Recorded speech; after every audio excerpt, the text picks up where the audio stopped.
Welcome back to the Data Driven Real Estate Podcast, the podcast for real estate professionals dedicated to driving business using data. I'm Aaron Norris, along with Sean O'Toole with PropertyRadar, and this is episode 41. We are very excited today to have Melissa Shea. She's the CEO of real estate integrated company Everyday RE Group, the president of the Long Island Real Estate Investors Association. She's got a New York broker's license. She's a licensed commercial lender for Everyday Funding and an Exit Realty regional owner for Connecticut and Rhode Island. And since she has 8 kids, I'm just excited she can talk to us. So Melissa, welcome to the show. Thank you so much for having me. Yeah, it's a real privilege to be on here. So that's great. We don't talk to too many people with that many different licenses. How did you end up in this niche? Just out of service for people, my first passion was owning a REIA, right? A Real Estate Investors Association. I bought it about in 2007. Great year to buy it. Oh my gosh. Really great buy. Yeah. And I just kept asking the members, what do you need? What do you need? And so they'd said, we need a hard money lender. And back in those days, right, there was no hard money lenders. They all disappeared, right? And then you got 50% LTV and stuff like that. Yeah. So I said, all right, let me start getting into it. So I started helping them, raising capital for different projects and stuff like that to help my members out, joint venture or whatever. And then I realized you need a broker's license for it. So I got a broker's license to do it. And then my members kept saying, well, all right, now that you got us the money, where's the deals? So you have a broker's license, get a broker's license and start a franchise. So then I started doing the real estate side of it. And we started helping our members out that way. And then I got my NMLS to help people with their residential mortgages. I've since passed that on because let's face it, I got a lot to do. And that's I don't like working with the government that much. So lots of detail and paperwork that is not my forte, but I found a really good servicer for the industry and my members. And I just care about the members. That's all it came from. That's how I just kept racking up those licenses and things like that. So. What brought you towards to buying a REIA? How'd you reach that? So, and just for the folks listening, a REIA is a real estate investor association. So it's a local group of real estate investors. Because it's so little work and you make so much money as running a REIA, right, Melissa? Well, in the beginning, yeah, it's a labor of love. Oh my gosh, I actually turned it into extremely profitable business, and I didn't intend to do that. It was, again, just out of service because my first year of real estate, I bought 6 properties. Then I bought 11 my second year. By the third year, I realized I'm in a lot of problems here because I didn't know it was around 2005, 6, 7. I bought on appreciation and not cash flow. And I found myself in a big pickle. And I didn't know how to get myself out. And I was only doing it by myself. I read Carlton Sheets' book, dating myself by saying that. So I cover my grays, but yeah. And so I got myself in some big trouble, and I was searching for somebody to help me, like a group or something. And I did the Rich Dad, Poor Dad. No, not Rich Dad, Poor Dad. I started Googling it online, investors on Long Island. And so it brought me to a REIA group. And Sean, you're not going to believe me, but when I walked in, I felt like angels were singing, like, oh, like there's people like you, just as insane as you. My friends were telling me, you're buying another house, more tenants, toilet problems, and you got to evict. And, I started losing my friends. My family wouldn't talk to me about it. And I got so much negativity. And then I walk into this room of 50, 60 people, and they were all soulmates. Go get them, so positive. And so I found out it was right around 2007, right, when the market was correcting. Yeah.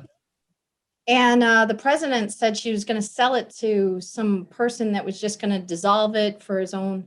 And I thought, oh God, I can't lose my little heaven. Yeah. So it's self-preservation that.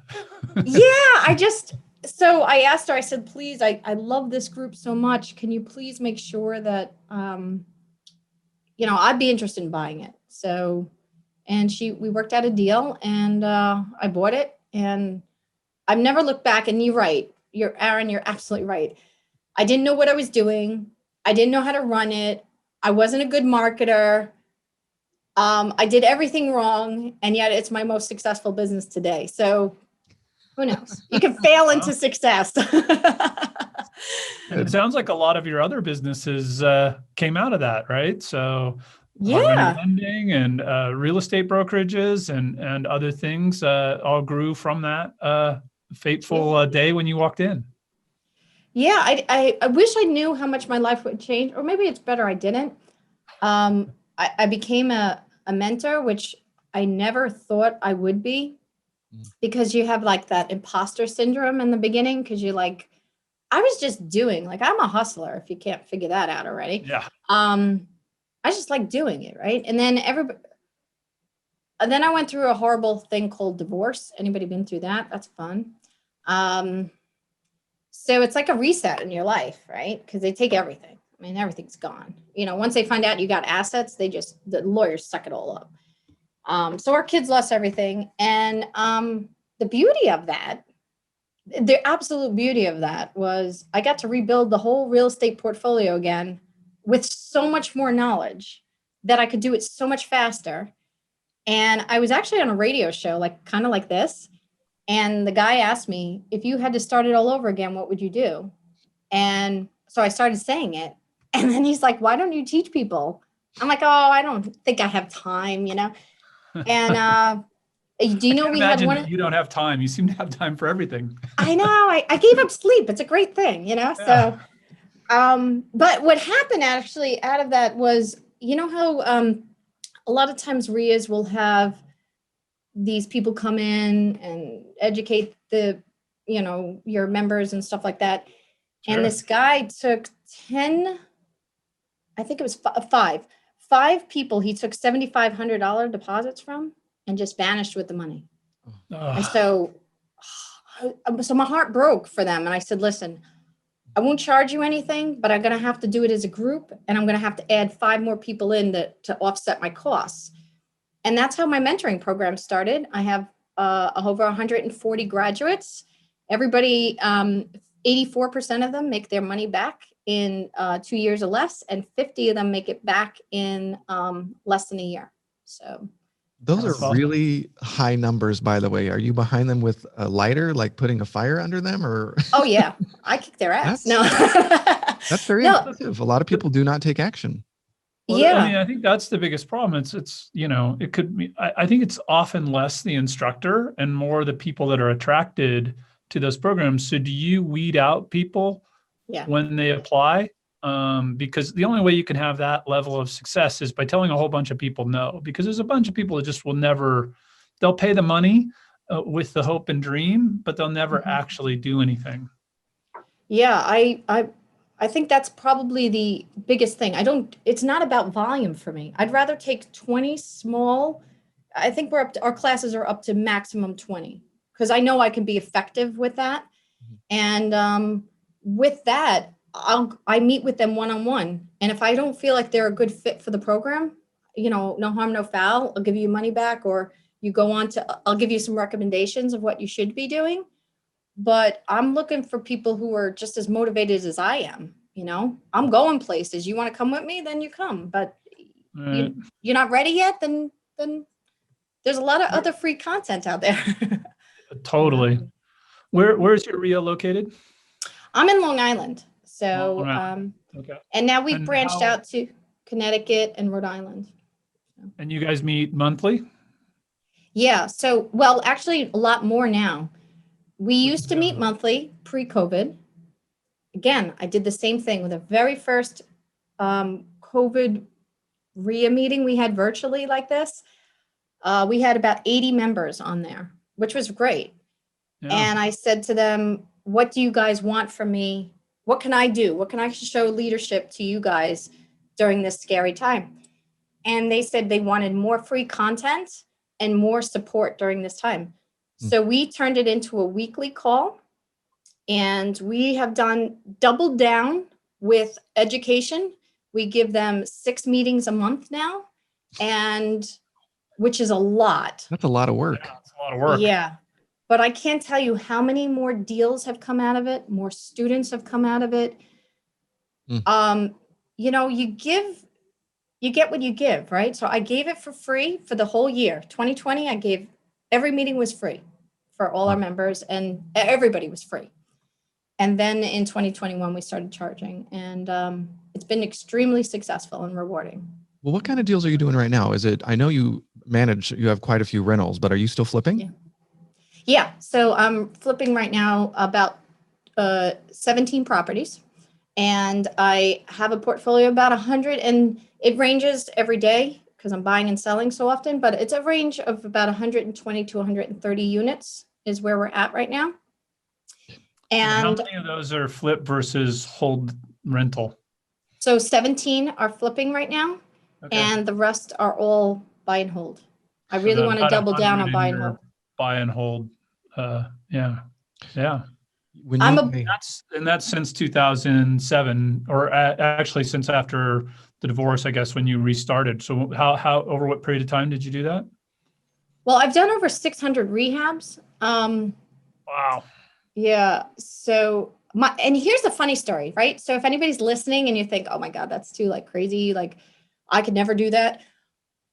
My first 11, I didn't make any money on. I wrote checks at the closing table to get rid of my first 11 houses. Oh no. How screwed up is that, right? I call that education. Yeah, it was. It's a different way to pay for education, right? You pay a mentor, you pay somebody else, or you pay at the deal. You're going to pay it either way, right? Yeah. You're going to pay it either way. A personal short sale. All right. Woo. Yeah, exactly. I'm like, oh yay, another rehab. I used to get like a gut in my stomach, like, oh, this is going to be the one. This is the one I'm going to make money on. And, you know, you still lose a little bit here and there. But I've also made a lot of money flipping too. I mean, where are you predominantly flipping? Is it in the Long Island area? God, no. No, it's mostly out of state. We have a lot of competition here in New York. We've got a lot of people with deep pockets, so very competitive. We used to do quite a bit because we were specialists in short sales. I unfortunately had to go through it with my divorce, so I got a wonderful lesson on how to do it. And I got a wonderful lesson on the emotional part of it, because a short sale is not about the financial matter for them. It's about the emotional piece of it. Yeah. So if you can connect to them in that space of empathy and the fear they feel, they have a lot more trust and confidence. And I've taken them through the finish line, and I enjoy it. I really enjoy it, because watching, you ever do a short sale and watch them at the closing table? Like when they sign their last document and they get up, you see thousands of pounds of stress just leave. I always tell them, tonight is going to be the best night's sleep you've had in years. And so we did get a lot of our fix and flips from that. But when the COVID and moratorium hit, it dried up quick. You know, I think that empathy piece, right? Whether you're an agent taking a listing, or you're a real estate investor buying somebody's house or whatever, like that is really the key to the whole thing. If you're working directly with the owners, right? Like understanding that situation and the rest. And that piece is so lost on everybody who's focused on, I mean, we're in the list business, we sell lists, right? But everybody's like focused on, oh, this list or that list. And you know, you can have the worst list in the world and close a lot of deals if you can connect with owners, and you can have the best list in the world and not close any deals if you can't connect with owners. Yeah. And it's a hard thing to teach. It really is. I have quite a bit of agents, and trying to teach that compassion, you either have it or you don't. I find the best ways to recruit for that is somebody who's actually been through a short sale.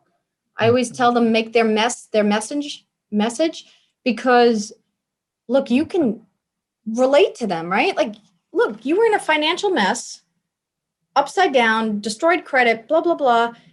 And now you come out, you're smarter, you're better. You buy a short sale afterwards, so you know how to buy with equity. You can make money helping others. It's like such I know it's cliche-ish, but there's a real joy in doing that. There's a real satisfaction in your work when you can help somebody and then still get a good payday out of it too, you know? It's fun. So Well, that's why your lists are important. So you and I talked. Yeah, so the lists are still a necessary part. We're here for oh God, that's where it starts, right? I want to, before we go into the states that you're active in, I do want to talk a little bit about Long Island. You know, we have listeners all over the country. And so some people might not appreciate your proximity to New York City and what you guys are going through to compare to what the city is. And I believe you have some inventory in the city of New York, right? Yeah, so we have the whole tri-state area pretty much, except for Jersey, because, you know, New Yorkers and New Jerseys. Ooh, taboo. But yeah, so when COVID hit, right, if people don't understand, Long Island is the island next to Manhattan. It actually has Queens and Brooklyn on it, but we don't naturally associate those two with Long Island. Yeah. But when COVID hit, they all came to the island. So our real estate jumped up, like many cities, right? The suburbs did so much better than the city did. And I can't tell you the increase in amount of activity just from that. And New York started it all with the COVID, there was some scary times in the beginning, like this time last year, a lot of deaths were happening. People just wanted to get out, and they were just overpaying ridiculous amount. They had cash and they just kept buying. And so our market went up quite a bit. And the dynamic was our inventory shrunk because any of the short sales immediately were expunged because there was no evictions, no foreclosures going on. So inventory shrunk fast. It created that increase in price. And we're still kind of experiencing that, even though the city truly hasn't opened up yet. You know, gyms still can't open up and restaurants still can't open up fully, so they're feeling it, And how's the tenant situation worked out? You shared one particular story of a tenant that stopped paying in February where you offered cash for keys. Can you walk us through that?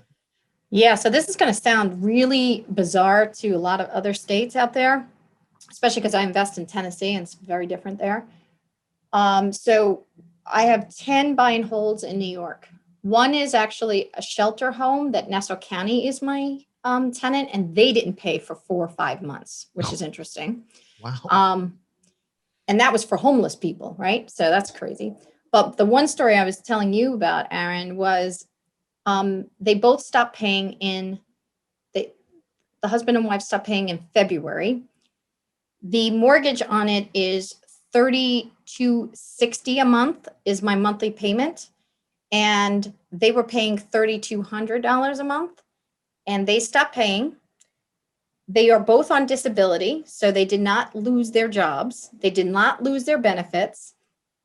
And then they decided to rent out my basement. So they were renting out my second level, collecting $1,800, bragging to me about this, realized that they don't have to pay New York, because New York said pretty much you don't have to pay if you're a tenant.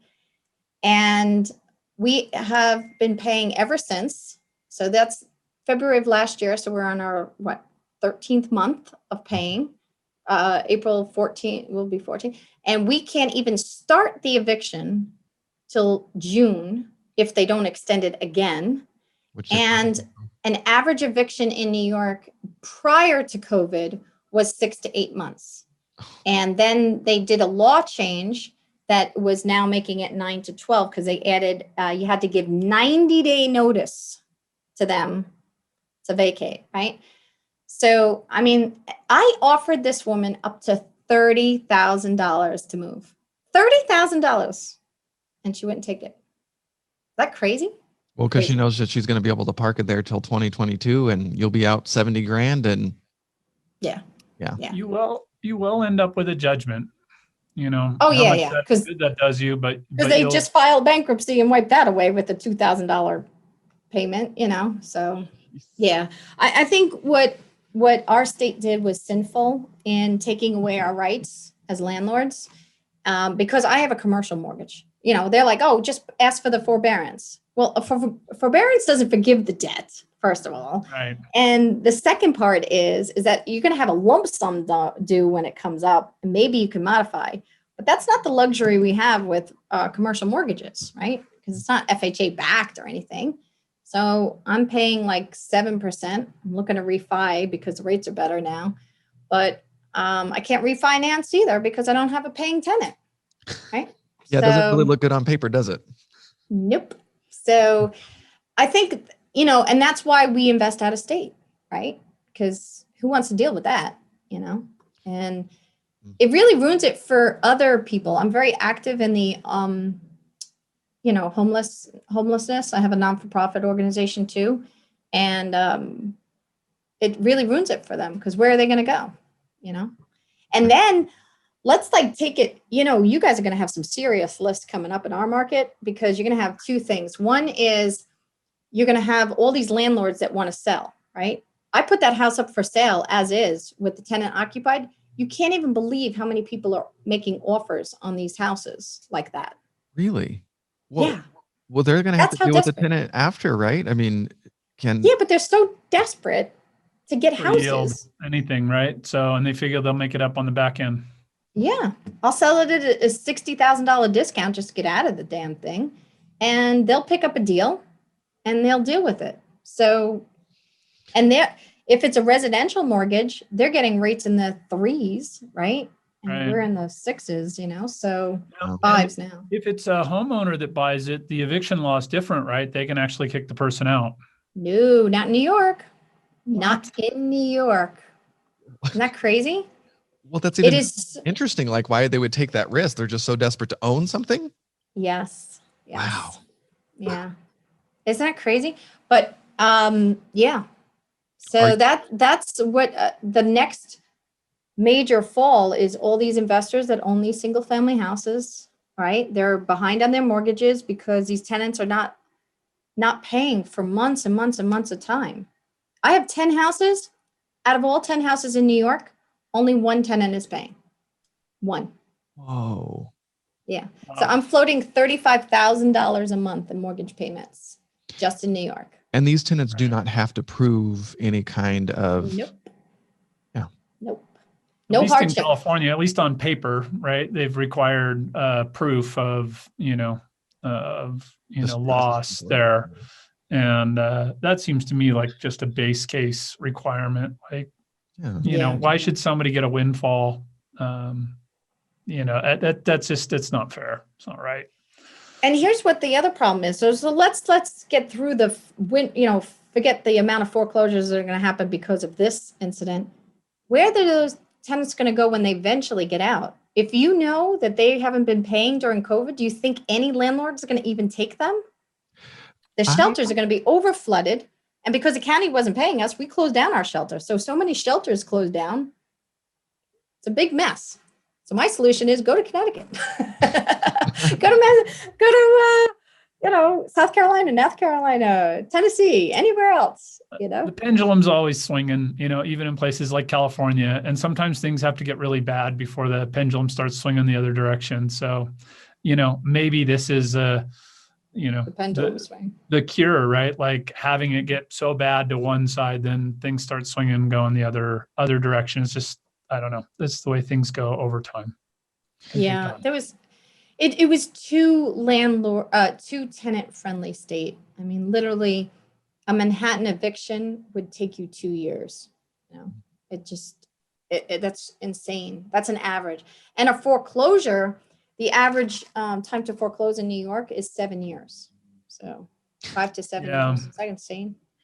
I've got a guy who's always reaching out to me and about, he still thinks in, New Jersey, New York, that whole area that there are, and we don't really know, right? We kind of believe this is true in Nevada because we were tracking Nevada back through the crisis. Right. And Nevada changed some laws and basically made it criminal, to foreclose, right? It's crazy. It's a long story. We won't go there, but what we saw happen was the foreclosures went away. Right. But I don't think it was because people started making their payments. I think the banks just said, forget it. We'll let them not make their payments and we'll just sit on these properties until they, whatever. So, it wouldn't surprise me at all today if there are tens of thousands of owners in Nevada that haven't made a payment since 2007. And Wow. the banks have just said, we'll wait till they die or sell or move or whatever, right? And because it's not worth foreclosing. And the prices have gone up. And so that, the asset's still there. We're continuing to accrue the interest and stuff. We'll get paid someday, but we're not going to worry about it for now. And well, they got to be careful about that because they could do a quiet title action and clear their debt out. And that's it. Maybe. Yeah, maybe. So, it's interesting, and so anyways, he feels the same things happen in New York, New Jersey, et cetera, and that there are tens of thousands of people that haven't made a payment since 2007 and no foreclosures. Because we didn't really see the volume of foreclosures there that we saw in other places. In Nevada? No, I'm saying even in New York and New Jersey, Nevada, certainly. Yeah. You know why a lot of that was? Because we're such a reputable state. There was the largest attorney was fraudulently foreclosing on people, Stephen Baum's office. So they had to reverse all the foreclosures, every one of those foreclosures. You know what a mess that was? And they put a moratorium for 18 months on foreclosures. So what happened was they just settled out. And that's why our short sale business did so good, because we were just settling out with the bank. The banks were hungry to just settle at that point because they knew they couldn't foreclose. And So that's really where our strength comes in, is that short sale market, which when that all happens, come back eventually. Do you see a lot of members sort of preparing for the opportunity that you're talking about, maybe picking up some properties for over leveraged investors not prepared to do what you're doing? Yeah. The investors, you don't even have to wait for the foreclosure part. They're just so desperate to get out. Like, investors are a little bit different than homeowners because they don't have the memories of, bringing Johnny home from the hospital and watching him grow up in the house. It's a different emotional attachment, right? It's like, oh my God, my life's saved. Yeah, they don't have the legal protections. Not being foreclosed or evicted. Yeah. And well, actually foreclosure, they still can't foreclose on them either. But it's going to destroy their financial life, right? Because the financial hit to them is too much. And so if they can get out of that, they'll take a hit and move on, It's unfortunate because it's out of our control, right? And I think that's the part that, losing our constitutional right to execute, you don't pay, you have the right to evict. And I don't mean like, throw them out heartlessly, but like you said, there's a lot of good, reasonable states that said, you know what, you have to prove that you actually got impacted by COVID before we can go after. There's a 3-month grace period, 4-month grace period, something. We're trillions and trillions and trillions of dollars of support, right? So much in the name of homeowners, so much went to, not homeowners, but to renters and the rest, right? And so there's been a lot of support for these folks. And, so to the degree that we were going to put trillions of dollars of support out there, to have it go to making sure their housing payments, so it supports the entire chain and doesn't just pick and choose. And, I keep hearing stories of like folks that are, not paying their rent, but investing in GameStop. That shouldn't happen. Well, that was a stupid thing that they did. A lot of the legislation didn't think this one through. No. They wrote the checks to the tenants. They should have been writing it to the homeowner, the landlord. And so the tenants got the checks and they still weren't paying their rent. Like you said, they went. That's why I was write the check cracking to the up. Tenant, let them make the decision, but then don't protect them from eviction if they use it, on a new big screen TV. That's true too. That's a good point. I've seen different states doing different things. In California, there's some nonprofits getting CARES Act money to backfill, specifically working with landlords. Or is any money available in the New York market for landlords making up past rents as grants? we've been trying to actively come together as a community. It's a little divided right now, but it's taken such a hit that we have to get united on it. But no, there's no resources they view the landlord as the big, ugly, rich people. Yeah. And meanwhile, it's your mom and dad, your neighbor next door. It's not conglomerates. It's not.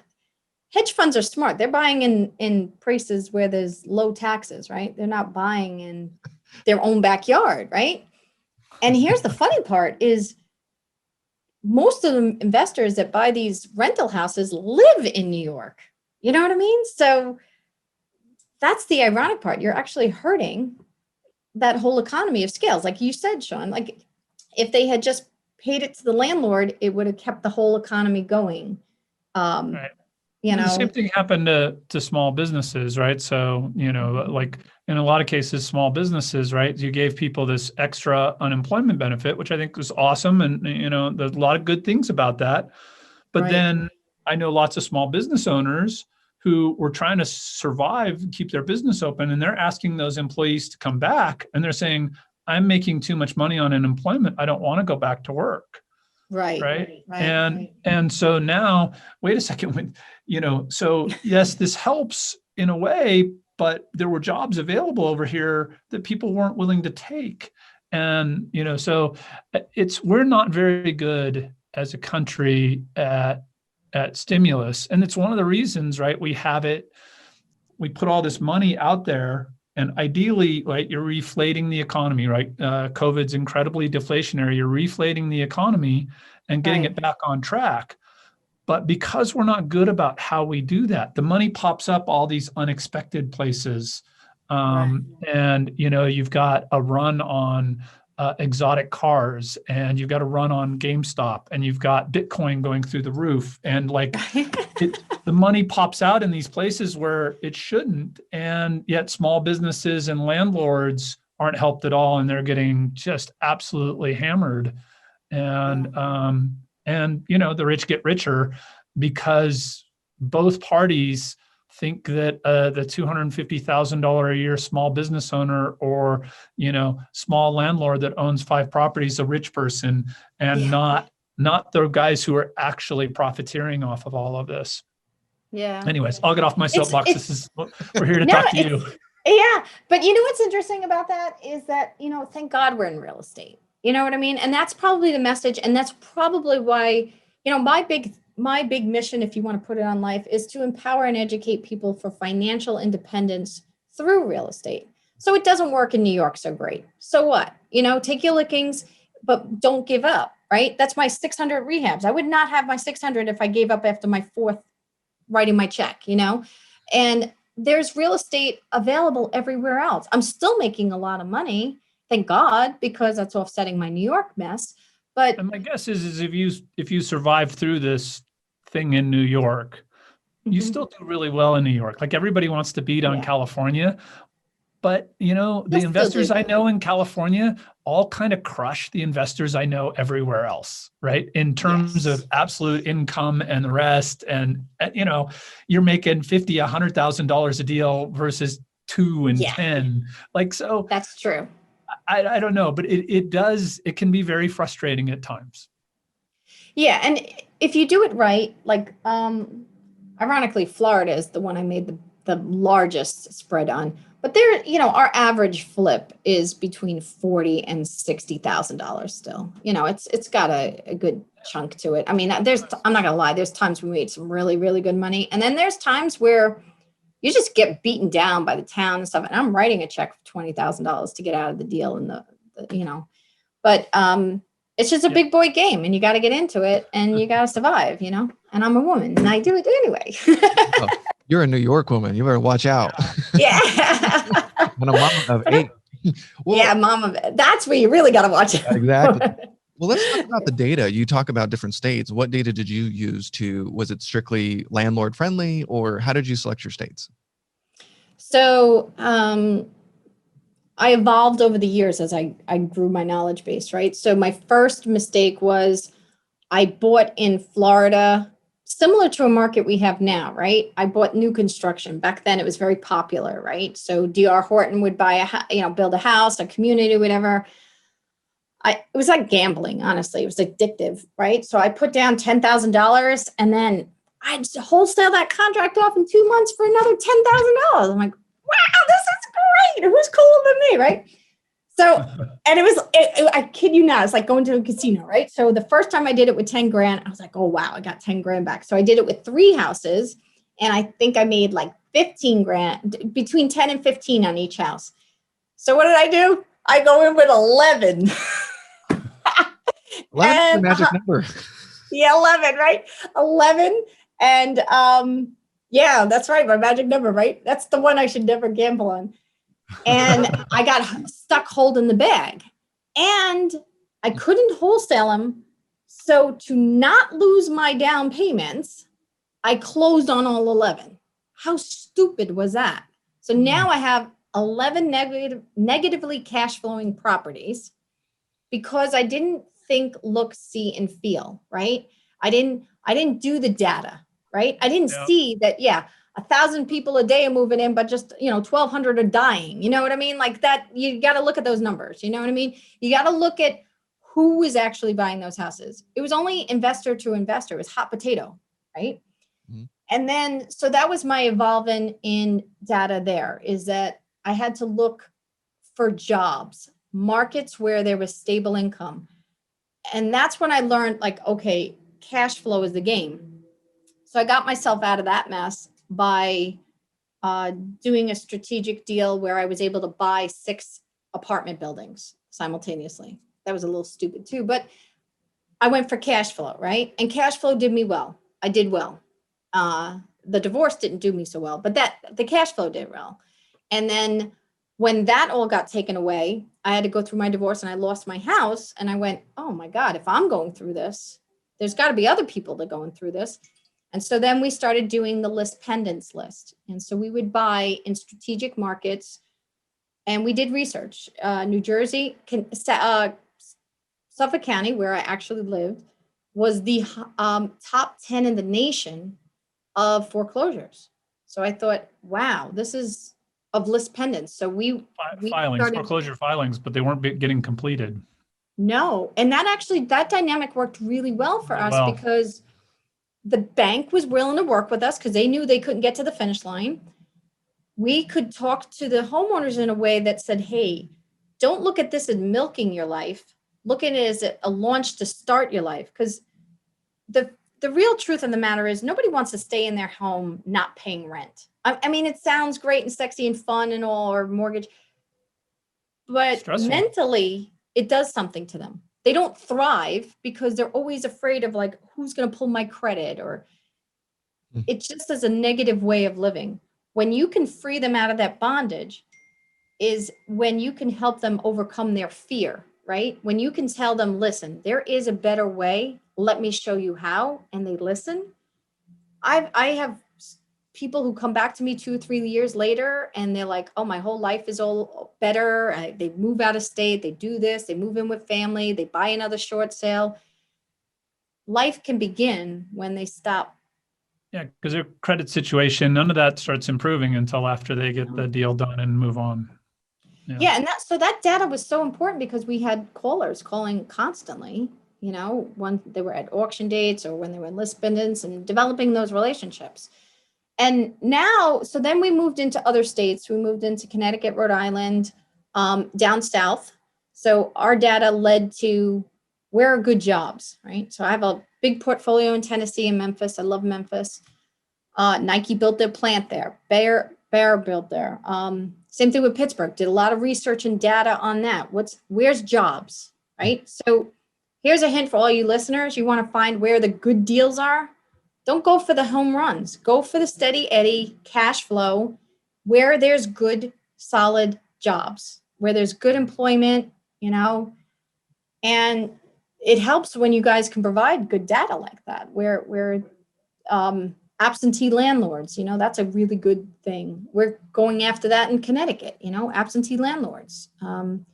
Especially if you have a holding power and you can bail out the folks like New York, like our absentee landlord list in New York right now, if you've got holding power, it's a good time to get some discounts. Yep. That's the truth, right? So you got hedge funds that are looking for those kind of deals. Because New York inherently doesn't lose its value, really. It doesn't that bad. I mean, we can cry and complain all we want right now, but it's like California, right? California holds its value, just does, because it's California, it's New York. But I find that for the average investor, especially when they're starting, you don't need to hit the heavy hitter areas.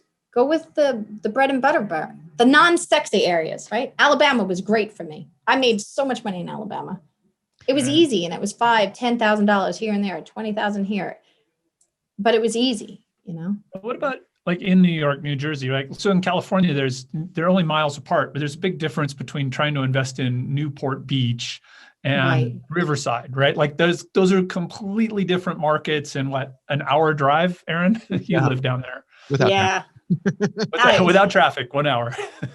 Without traffic, 1 hour. So do you see some of that where there are those markets where closer to you that are growing and thriving and still going to be more expensive than Memphis, but do you look at that and do you look for those kind of more micro opportunities within your market? Yeah, so for Long Island, the bread and butter sweet spot, like the entry level, is between $350 and $550. I don't even think there's a house for $350 in Long Island anymore. I was going to say, where? Yeah, that was like in the hood, right? The hood has changed, right? And that's probably why we go out of market. Our taxes are really our biggest drain on us. A simple little house, like my house, property taxes are close to 16 grand, and I don't have a big yard or a lot of things, for 16 grand. I mean, that's crazy money. Our second house in Maryland, and that's not too far from DC, the taxes are $6,000, $10,000 less, it's crazy difference. So you get so much more value out of state. And so what strategies are you liking? You mentioned absentee. Is there a specific data set that you're tackling when you're going into these markets? So I like fatigued and absentee landlords. So like people in California, just because they have money, will invest in turnkey properties in out of states. You like how I said that, right? So you look for a mailing address from California. Got it. Or New York or Canada, Out-of-state absentee owner list is one of our more popular for sure, right? Yep. Yeah, because they think it's like that, what is that, George Foreman grill, like set it and forget it. That's what they think it is. And that's the danger. You should be a note holder, not a property owner, right?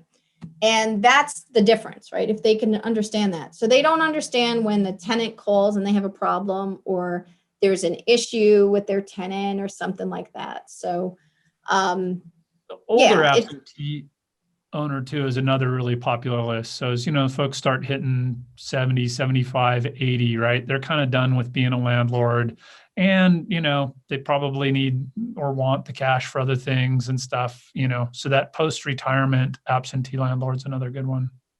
Well, what's also good about that, because they want to do their either 1031 exchanges, and they'll do it to like a DST, so then at least it's just kind of more stagnant. They've exhausted their tax benefits. Another good market list I'd be interested in is, I was pretty passionate about this, is the senior market, because in our particular area, reverse mortgages are going to really hit hard in New York, New Jersey, and California, where there's high property taxes. Because for anybody who doesn't know what a reverse mortgage is, that's on the call, is that basically they don't have to make a mortgage payment, but they have to still stay current on their property taxes and their insurance. But they essentially are using the equity in their house to live off of, whether it's in monthly payments or a lump sum. Now, a lot of mortgage pay companies back in the day were incentivized to get the lump sum money. And so a lot of these seniors had never seen this kind of cash in their life, right? So they kind of feel like they won the lottery, right? So they get their house, it's worth $600,000, right? They get a reverse mortgage. They get a lump sum of $300,000. They don't have to make a mortgage payment on it. And then they can live in it till they die. That sounds great. So now they spend all their money on, all their grandkids paying for their weddings and fixing up, buying cars, and they don't fix up. Yep, getting a Cadillac, splurging, and they don't save for their taxes and their insurance, and they don't save for or do the repairs to their house, because for the next 20 years they're going to live there. They think that they're not going to have a repair, a roof's not going to go, or a heater element's going to go. And so 6-8 years later, they can't pay their property tax, their roof is leaking. And it's so sad because they probably lived there 20-30 years. And now they have to find out that they're going to get kicked out of their house because they can't afford their mortgage tax. It's heartbreaking, honestly. It's heartbreaking. And so we do a lot of short sales. Right before COVID, we were getting about 30% of our short sales were all reverse mortgages. It was so sad. It was so sad. And I would be interested in the data just to see how many people have reverse mortgages in our market areas, because the reality is, and then the beauty of it is, let's say they did save for a rainy day, right? Nassau County increased their taxes, something like 17%, their property taxes in like a 2-3 year period of time. Jeez. If you're on a fixed income, boom, you just lost your home. You just lost your home. Yeah. So that's people that's rail the real against problem. Prop 13 in California, but it is let property taxes not increase more than cost of living index, because why should government grow faster than cost of living? And, that one drives me insane. And one of the things I do like about California.